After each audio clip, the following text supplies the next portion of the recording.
Abdulvahhab degan kishi Najd qabilasida o'tgan.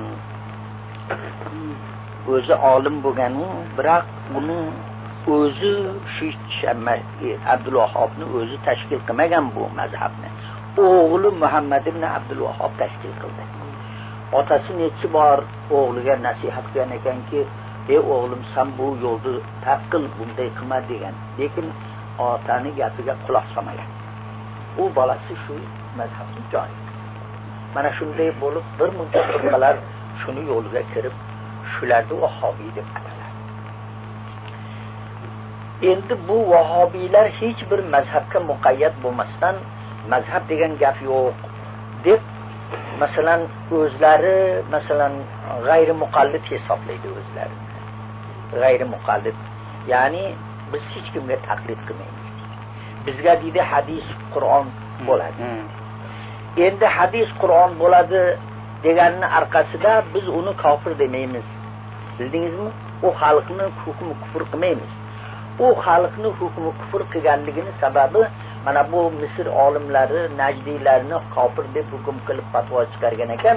Uni sababi shuki, ular bularni mushrik degan. Sizlar mushriksizlar, mazorparastsizlar, bid'atga mubtalosizlar, sizlar tavhidga xilof ish qilasizlar deb turib, bularni kofir deganligi orqasida ularni kofir, biz musulmon xalqimiz, sen kofir deydigan, o'zing kofirsan deb hukm chiqargan. Mana shu tariqada bu endi mana shu Vahobiylar mana shulardan iboratki, u shuni bilinglaringki, bizda ijtihodiy mujtahidlarimiz ijtihodiy masalalarni bizga aytib ketganlar. Ular ijtihod qilgan mazhab degan narsa yo'l degan narsa. Bitta o'sha mujtahidlarni bittalarini orqasidan ergashsangiz, o'shani yo'lida yursangiz, sizni ana shuni mazhabida deb ataladi. Biz Imom Azamga taqlid qilganligimiz orqasida bizni Hanafiylar deb ataladi. Imom Azamning yo'llarida yurganmiz. Ana shu yo'llarda yurganimiz uchun Imom Azamning mazhablarida deb ataladi. Bildingizmi? Shofiiyni orqasidan ergashganlarni Shofiiy deb ataladi. Hanafi mana bu Hanbaliylarni, Imom Ahmad Hanbaliyni tobilarini Hanbali dedi. Malikiyni Maliki dedi. Endi mazhab juda ko'p edi. Mujtahidlar juda ko'p o'tganlar. Hammalarining ham tobilari bor edi. Sufyon Savri, Ibn Abi Laylo, Davud Zohiri degan olimlar mujtahid bo'lib, o'shalarga ham orqasidan ergashganlar bor edi. Lekin ularning mazhabi mag'lubiyatga uchrab, ba'zilari Hanafiyga kirib ketdi, ba'zilari Shofiyga tobi bo'lib ketdi. U uni odamlari qolmadi o'zi. Baqa ergashib ketdi. Shuning uchun ularning mazhabi yo'qib ketdi. Shu to'r mazhab, kuchli mazhab qoldi. Bularning tobiga ko'pligi orqasida bularning bu mazhab toshidan beri kelyapti endi. Bildingizmi? Endi u Vahobiylar shunaqa mazhabni tanimaydi-da, bizga shu hadis bo'lsa bo'ladi, oyat. Hadisda hamma narsaga hadis mutakaffil emas u. Hamma ahkomga javob berishga hadis yetishmaydi. Bildingizmi? Endi nochor ijtihodga ruju qilishligimizga majbur bo'lamiz biz. Ba'zi hukmlarni hadis o'sha Rasulullohning hadislarida yo'q. Qanaqa qilib uni hukmini qanaqa qilamiz? Vaqtiki hadisda bo'lmasa o'zi Rasululloh aytganlar. O'sha kitob "Ya Maoz, bima tahkumu ya Maoz" dedilar Hazrat Maozni yuborib turib Yamanga. Nima bilan hukm qilasan ya Maoz? Hazrat Maoz aytdilar, "Bi kitobillohi", Xudoning Qur'oni bilan hukm chiqaraman. Paylam tajid, agar kitobillohda topmasang-chi, aytdi, "Fa bi sunnati Rasululloh", janobingizning hadislari bilan hukm qilaman. Aytdilar, "Paylam tajid", bunda ham topmasang-chi, ana shu deyishliklari o'zi ahkom ko'p juda. Meni gapim ham yetishmaydi unga. Bunda topmasang nima qilasan? Deganda "Fabi aqli" dedilar. Aqlim bilan hukm qilaman. Rasululloh xursand bo'lib aytdilaringki, "Alhamdulillahillazi vaffaqa rasulihi".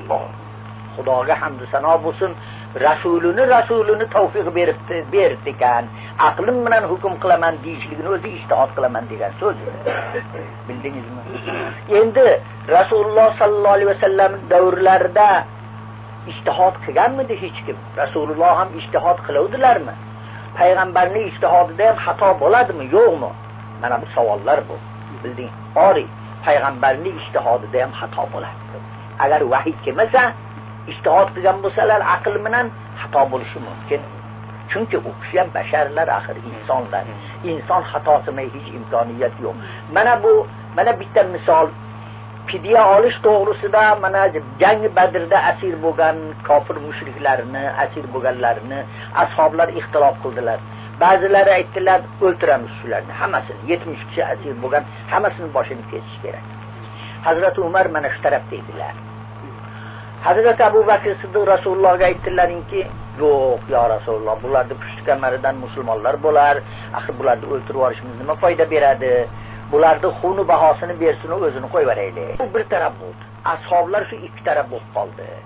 Rasululloh sallallohu alayhi vasallam ko'p rahmdil edilar, shu mana shu tarafnikini qabul qildilarki, shu xuni bahosini olaylik va qo'yib beraylik.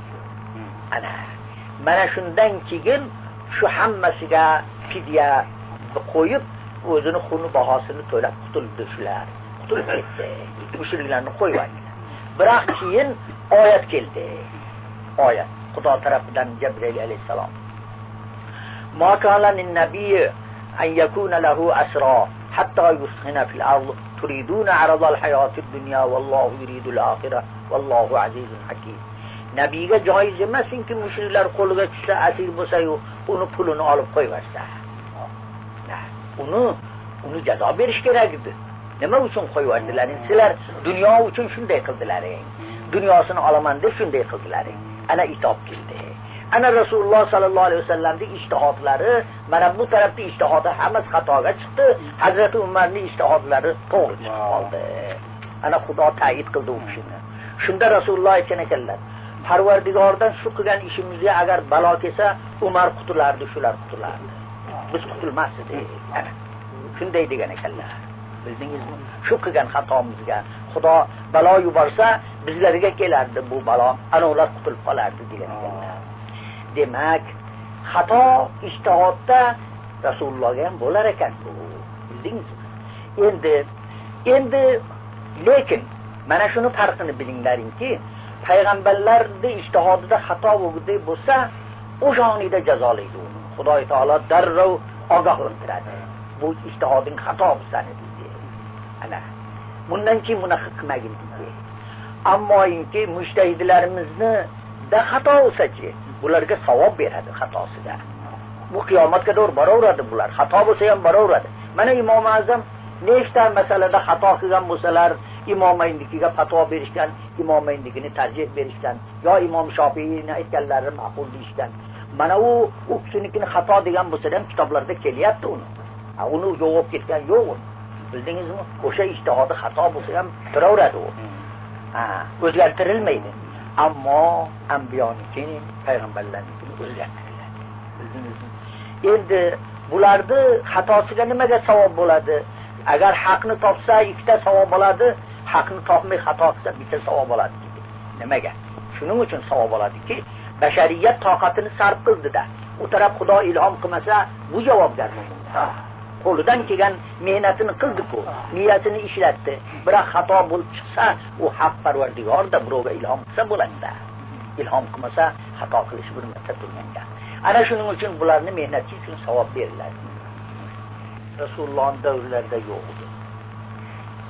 Xatoxonlik yo'q edi. Janob Rasululloh bitta muddani qilgandan keyin hamma o'z ishiga qarab ketaverdi. Uni uyiga borib birov shetdan nima bo'lsa mana shetda bo'lardi.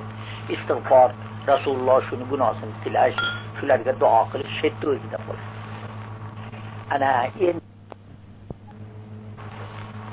Ana endi boshqa uni uyiga borib o'tirib ta'ziyaxonlik bu xilda narsalar bo'lmas.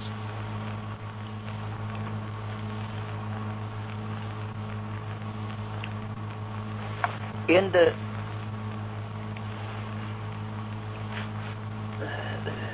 keyingi davrda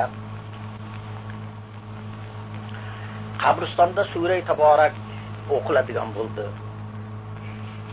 Ilgari Qur'on ham o'qilmas edi. Rasulullohdan bir hadis bor ekan, "Iqra'u ala mawtakum surata Yasin va surata Taborak." Mavtolaring uchun Yosin o'qinglar, Taborak o'qinglar degan joylari bor ekan. Shunga binoan ulamolarimiz Taborak o'qishtiradi. Masalan, shuni o'liklarni shuga savobini bag'ishlash uchun mana shunday qilib qabristonda shu barakot shundan bo'lsin deb Taborak o'qish shuni rasm chiqdi. Ulamolarimiz shunga fatvo berdilar. Keyingi mutaaxirin ulamolarimiz shunga fatvo berib, shunday qilinsa juda yaxshi bo'lar ekan. O'liklar foydalanar ekan. Xatm kalomulloh qilinsa tag'in juda yaxshi bo'lar ekan degan, masalan, Sharh Mushkotda Ashi'atullah Mu'attam Mavlana Abdul Haq aytgan ekanlar. Agar xatm qilinsa tag'in juda yaxshi bo'ladi. Endi xo'p. Endi savol vorid bo'ladi. Xo'p. Ana Qur'on o'qidik. Shu qabristonda Qur'on o'qidik. Qabriston sasiydigan joyi o'liklarni iflosli shunaqa-yu, o'shanaqa joyda Qur'on o'qilmasin degan ekan. Tashqarida o'qilsin degan ekan. Qabristonning ichida o'qilmasin. Shu sababdan makruh degan ekan. Lekin imomayn xilof qilgan ekanlar bunga. Lekin ashabi tarjihlarda sohibi Fathul Qadir aytadilarki, val muxtaru adamul karohati. Muxtar shuki hech qanday karohiyat yo'q. O'qilish kerak o'shanda. Bildingizmi? Xayr, endi o'qilish kerak. Shu zotlarni aytganlarini olib, hozir davrda qabristonda qiroat qiladi. Endi uyga kelganda bu rasm chiqdi. Uyga borib, uyda Qur'on o'qib bo'lgan joyda, masalan, bir qori Qur'on o'qiydi, odamlar guras keladi, shetda Qur'on o'qiladi. Shuni qilib Fotiha xolik uyda bo'ladi. Agarchi bu narsa Rasulullohning davrlarida bo'lmagan bo'lsa-da, biz aytamiz, yaxshi bid'atlar bilan bo'ladi. Unaqa yomon bid'at emas. Ana bordi-yu, Qur'on o'qidik, nima bo'ldi? Gunohkor bo'lamizmi? Birovning uyida Qur'on o'qib, o'liklarga bag'ishlasa gunohkor bo'ladimiz. Qur'on o'qigan kishini sen harom ish qilding, gunoh qilding desa nima bo'ladi u odam? O'zi nima bo'ladi? Kofir bo'ladi-ku. Dengizmi? Qur'ondan man qilyapti, bu kofir-ku endi-ku. Endi hamma bid'atni deb hammasini ham man qilaverish kerak ekanmi? Bid'atning ichida vojib bid'atlar bor, mandub bid'atlar bor, savob oladigan bid'atlar bor. Mavlud o'qish mana shular savob olgan mandub bid'atga kiradi. Vojib bid'atlar mana hozir mullavachalarimiz sarf o'qiyapti, nahv o'qiyapti olim bo'lish uchun. Mana shularni o'qish shunga shunaqa bid'atiki vojib bid'at. Shu bilan ilm oladi. Nima qiladi bo'lmasa? Qur'onning ilmini bilish uchun o'qiydi. Bildingizmi? Qur'onning tafsirini bilish uchun o'qiydi. Bu siz olim bo'la olmasa, mana endi kitoblar tasnif bo'lgan, yuzlab, minglab mujalladlar kitoblar tasnif bo'lgan. Birinchi Imom Azam mana Fiqh Akbar tasnif qildilar. Imom Azam gunohkor bo'ldilarmi shu bid'atni qilib? Bildingizmi? Vaholanki xalqning foydasi, e'tiqodini durust qilish uchun shunday qildilar. Mana shu kitoblarni tasnif qilish, mana shu ko'paytirib mana fiqhlarda qancha mujallad kitoblar tasnif bo'ldi. Hammasi bid'ati vojibaga kiradi. O kitoblar olmasa bizga ilm qayerdan edi? Biz ilmni nima qilardik? Bildingizmi? O'sha kitoblarni o'qib, Xudo rahmat qilsin, o'sha peshvolarimizni kitoblar tasnif qilib berib ketgan ekan biz qo'mimizga. Shuni bilan olim bo'ldik-ku. Mana bular hammasi bid'ati vojibaga kiradi. U Rasulullohdan keyin bid'at darrov paydo bo'ldi. Hazrati Umar roziyallohu anhu tarovihda 20 rakat qildilar. Bu bid'at emasmi? Rasululloh qilmagan ishni qildilar. Qur'onni jam qildilar Hazrati Usmon. Bu bid'at emasmi? Lekin hammasi foydali bid'at edi bular. Hamma bid'at ham yomon emas ekan-ku. Bildingizmi? Va kullu bid'atin zalolatun ma'nosi va kullu bid'atin sayyi'atin zalolat. Bid'ati sayyi'a bo'lsa zalolat bo'ladi. Bildingizmi? Bid'ati ichida vojibasi bor, mandubasi bor. Mana mavlud qilganimizda hamma salovat sharif o'qiydi. Xo'p. Ana shu go'yoyinki mana bu bid'at, bu salovat sharif o'qish gunoh ekan. Kim aytadi buni gunoh? Bildingizmi? Demak, bu Rasululloh sallallohu alayhi vasallamga durud aytinglar deb Xudo yo ayyuhallazina amanu sallu alayhi va sallimu taslimo degan. Hammamiz payg'ambarimizga rahmat aytishimiz bizga vojib bo'ldi. Bildingizmi? Shu mana shu durudga sabab bo'ladi. Mavlud o'qilganda Rasulullohning ahvollari bayon qilinadi. Bu yomonmi bu? Kim shuni gunoh bo'ladi deb aytadi? Bildingizmi? Har kim aytsa u yo'ldan adashgan noma'qul odam. Uni gapini e'tiborga